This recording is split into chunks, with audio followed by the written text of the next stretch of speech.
నమస్తే, welcome to yo-yo TV. ఏపీలో ఎన్నికలు చాలా వాడివేడిగా జరిగాయి. ముఖ్యంగా చూసుకుంటే ఏపీ మొత్తంలో కూడా పిఠాపురం మీద అందరూ కూడా చాలా హోప్స్ పెట్టుకున్నటువంటి పరిస్థితి స్టార్ ఉంది. కాన్స్టిట్యున్సీస్లో Yes. ఒకటి పిఠాపురం.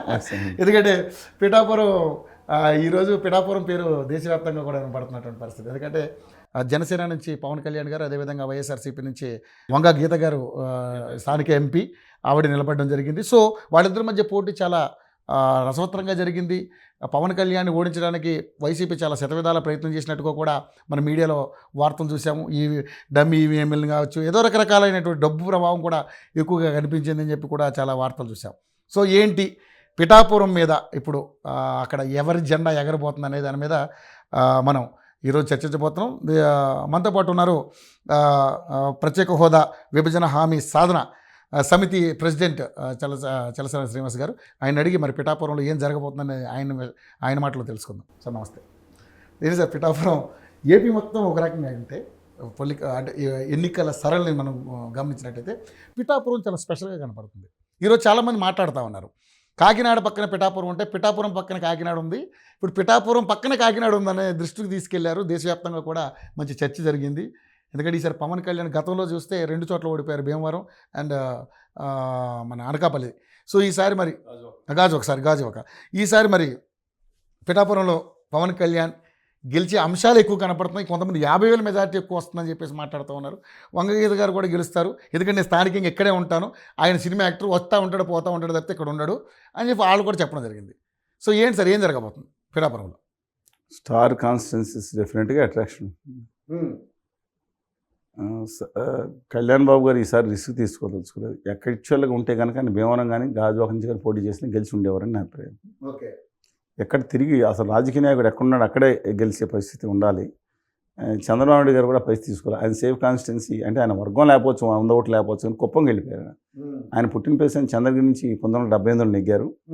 83లో పోటీ చేసి జయచంద్ర నాయుడు గారి చేతిలో ఓడిపోయారు. ఆ తర్వాత సేఫ్గా షిఫ్ట్ అయిపోయారు. ఇప్పుడు 40 ఏళ్ళు అయింది. 40 ఏళ్ళ నుంచి కూడా కుప్పం కాన్స్టిట్యున్సీలో పోటీ చేస్తున్నారు. హిందూపురం కాన్స్టిట్యున్సీలో ఎన్టీఆర్ గారు ఇక్కడికి వచ్చిన తర్వాత గుడివాడ కాన్స్టిట్యున్సీ నుంచి హిందూపురం నుంచి ఎన్నికయ్యారు. తర్వాత ఎన్నికలు ఏం చేశారంటే అన్ని ప్రాంతాలు నాకు సమానం అని చెప్పి నల్గొండ నుంచి హిందూపురం నుంచి గుడివాడ నుంచి పోటీ చేయడం జరిగింది. నల్గొండలో తర్వాత ఆయన ఈ 2 కాన్స్టిట్యున్సీ నుంచి రాజీనామా చేసిన తర్వాత నల్గొండలో గడ్డం రుద్రమదేవి గారు గారిని వారికి ఇచ్చారు సీటు బై ఎలక్షన్కి. ఇక్కడ శోభనాథ్ గారిని ఇచ్చారండి. అందువల్ల ఆయన అన్ని ప్రాంతాలు అంటే సపరేట్ లీడర్. ఆయన తర్వాత కలగుత్తులోనూ హిందూపురంలో పోటీ చేసి కలగుత్తులు ఓడిపోయారు. కాన్స్టిట్యున్సీకి వెళ్ళడానికి కూడా నాకు అవసరం లేదన్నారు. నెంబర్ ఆఫ్ జయపాల్ రెడ్డి గారు ఉన్నారు, నెంబర్ ఆఫ్ ఫ్యాక్టర్స్ ఆవేర్ మాధవన్ గారు ఉన్నారు. సరే ఆయన పాపం లేదు, కానీ హిందూపురాన్ని ఆయన కంటిన్యూ చేసుకున్నారు. హిందూపురంలో కూడా ఓటమి. వాళ్ళ హిందూపురంలో బాలకృష్ణ గారు పోటీ చేస్తున్నారు. కానీ వాళ్ళ మీరు అన్నట్టు కళ్యాణ్ బాబు గారి విషయంలో మాత్రం మొత్తం జగన్మోహన్ రెడ్డి గారు తన ఆఖరి ఎన్నికల ప్రచారంలో ఆ పిఠాపురాన్ని ఎంచుకున్నారు. దాంతోనే ముగించారు. చూశారు, ఎవరికి కూడా ఈసారి ముఖ్యమంత్రులు మంత్రులు చేస్తానని చెప్ప. లాస్ట్ టైం నేను మర్రి రాజశేఖర్ గారికి నేను మంత్రులను తీసుకున్న చాలామంది ప్రామిస్ చేశారు 2019లో. మాత్రం ఉప ముఖ్యమంత్రిని చేస్తాను ఎవరన్నా ప్రామిస్ చేశారు ఇంతవరకు. ఇప్పుడు ఎవరన్నా అక్కడ ఇచ్చాపురం నుంచి హిందూపురంకి ఎవరన్నా నేను ముఖ్యమంత్రిని చేస్తాను, లేదు ఒకసారి ఉప ముఖ్యమంత్రి చేస్తాను, లేదా ఇంకోటి చెప్పారండి? చెప్పలేదు కదా. వంగగీత అంత ఇంపార్టెన్స్ ఇచ్చారు. సర్వ బలగాలని అటు గవర్నీలు ముద్రగడ పద్మనాభరెడ్డి గారు, పద్మనాభం గారితో సహా ఒక్కనే ఆయన అన్నారండి. మనం అనకూడదు కానీ అన్నారు. అందరూ చాలా మంది ట్రోల్ కూడా చేశారు. అనకూడదు. అది ఆయన మార్చుకుంటానని అంత కసితో తీసుకుంటాం. మిగతా విభాగాలు అంతే అన్ని కేంద్రీకరించడానికి కూడా సాధ్యం కాదు. ఎందుకంటే జగన్మోహన్ రెడ్డి రాష్ట్రం అంతా ఎన్నికలు జరుగుతుంది, ఒక ఉప ఎన్నిక అయితే చేసే పని. ఇవన్నీ చేయించారు. డబ్బులు కూడా పంచారు. ఇప్పుడు నేను పంచారంటే రేపు ఎలక్షన్ మిమ్మల్ని అడుగుతారు, పడిని చూపించండి అని. కానీ చెప్పిన ప్రకారం వాళ్ళు 2,500 రూపాయలు వైకాపా డబ్బులు పంచితే ఇనీషియల్గా 1,500 రూపాయలు జనసేన, మళ్ళీ కొన్ని చోట్ల కాన్స్టిట్యున్సీస్ కొంతమంది వాళ్ళకి ఇచ్చిన డబ్బులు ఇచ్చి ఇంకొక 500 ఇచ్చి మిగతా వాళ్ళకి పంచండి అని చెప్పటం. దీనివల్ల ఎక్కువగా వెళ్ళటం, దానికి కొన్ని చోట్ల 520 రూపాయలు కూడా ఎక్స్ట్రా ఇవ్వటం. జనసైడ్ నుంచి కూడా నెగ్గాలని అంటే అభిమానులు కానీ మిగతా వాళ్ళు కానీ చేయటం. కానీ వీళ్ళు మాత్రం డబ్బులతో ఎన్నికలు చేశారు. డిస్పైట్ ఆల్ దీస్ థింగ్స్ 1,00,000 ఓట్లు 50,000 ఓట్లు నేను అనుకుంటలేదండి. ఉత్సవ వర్మ గారు ఉన్నారు, తెలుసు కాక రామగోపాల్ వర్మ గారు కాదు, వర్మ గారు. అవును. ఆయన 2014 47,000 మెజార్టీతో నెగ్గారు ఇండిపెండెంట్ కింద. ఆయన కనుక నిలబడితే విజయం ఆయనదే ఉండేది. మళ్ళీ చెప్తున్నాను మీకు, ఇద్దరు కాదు, ఫుల్ సపోర్ట్ ఈసారి కనుక అందుకనే చంద్రబాబు నాయుడు గారు ఆయనని తీసుకుని ఆయనకి అధికారంలోకి వస్తే మొట్టమొదటి ఎమ్మెల్సీ పదవి నీకే ఇస్తాను అని చెప్పారు, మంత్రి కూడా ఇస్తానని ఎవరు చెప్పారని ఎవరు చెప్పారు. ఆయన పవన్ కళ్యాణ్ గారు లేకపోతే నేనే ఉంటాను కదా కాన్స్టిట్యున్సీలో, పవన్ కళ్యాణ్ గారు ఎక్కువ ఉంటారు, సినిమాలు చేసుకుంటూ వెళ్ళిపోతారు అనేది అక్కడ ప్రచారం. నేనే ఉంటాను కాన్స్టిట్యున్సీలో, ఇన్ఛార్జ్ మంత్రి కింద కూడా ఆయనే ఉంటారని. అందుకని గీత గారి సమాధానం కింద ఆయన చెప్పుకుంటూ వెళ్ళారు. అందువల్ల విత్ సపోర్ట్ నేను కాదు, కళ్యాణ్ బాబు గారు కూడా మొత్తం నా ఎన్నికల బాధ్యత అంతా నేను వరం గారు చేతిలో పెడతాను బహిరంగ 2-3 సార్లు చెప్పారు. నాది కాదు, వాళ్ళు గెలిచినా వచ్చినా ఆయన కూడా కష్టపడే పనిచేశారు. ఆయన మీద కొంచెం ట్రోల్ చేయొచ్చు, కానీ ఆయన ఎవరో మిత్రులు చెప్పిన సమాచారం ప్రకారం 20-25 వేల మధ్యన కళ్యాణ్ బాబు గారు నెగ్గబోతున్నారు. ఓకే, మొత్తానికైతే గెలుపు ఆయన గెలుపు ఖాయం. ఇక్కడ ఆయన కనుక ఓటం కనుక జరిగితే ఏదో అద్భుతం జరిగితే తప్ప ఓటం జరగదండి. ఇక పై దిగిరావు నేను చెప్తున్నా. కళ్యాణ్ బాబు గారు కనుక ఓడిపోవటం అనేది అద్భుతం జరిగితే తప్ప. కానీ ఏదో 5,000 మెజార్టీ అనుకుంటే టఫ్ కాంపిటీషన్ అనుకున్నంత ఈజీగా జరగలేదు. వీరు కూడా డబ్బులు పెట్టకుండా అయితే ఓడిపోయిండేవారు. పెట్టారు కాబట్టి ఎంతోకంత పెట్టారు, గట్టిగానే పెట్టారు. చాలా చోట్ల మళ్ళీ రెండోసారి కోటలు ఎక్కువ పెట్టారట. అందువల్ల డబ్బులు పెట్టకపోతే వరం గారు లేకపోయినా ఓడిపోయిండేవారు. సార్ ఎన్ని రావచ్చు సార్ జనసేనకి మీ లెక్క ప్రకారం? మొత్తం 21 స్థానాలు పోటీ చేసినాయి. దీంట్లో రైల్వే కోడూరు కానీ లేదంటే పాలకొండ కానీ అలాగ కొన్ని స్థానాలు కనుక మినహాయిస్తే చిత్తూరు కూడా వచ్చేటట్టు తిరుపతి కూడా వచ్చేటట్టు కనపడుతుందండి. ఎందుకంటే గతంలో చిరంజీవి గారు గెలిచినటువంటి నేపథ్యం గెలిచారు. లాస్ట్ మినిట్లో టిల్ట్ అయింది. ఆయన బయట క్యాండిడేట్ తీసుకొచ్చారా అని శ్రీనివాసులు గారు అన్నా సరే నేను అక్కడ కంటెస్టెంట్స్తో మాట్లాడిన నేపథ్యంలో అందువల్ల పోలవరం 3 అలాగే ఆయన ఏది రాజనగరం సీటు ఒకటి కొంచెం టఫ్గా ఉంది, అయినా పాజిటివ్గానే ఉంది. 4 ఇంకొక 5 సీట్లు మ్యాక్సిమం 6 సీట్లు పోవచ్చు అన్నారు 20 ఓట్లు. అంటే 15, 16, 10, 18 వరకు వారు అంచనా వేసుకున్నారు. పోల్ ట్రాకర్ పెట్టారంట. గ్రేట్ 18 సీట్ల వరకు ఆయన పెట్టుకున్నారు.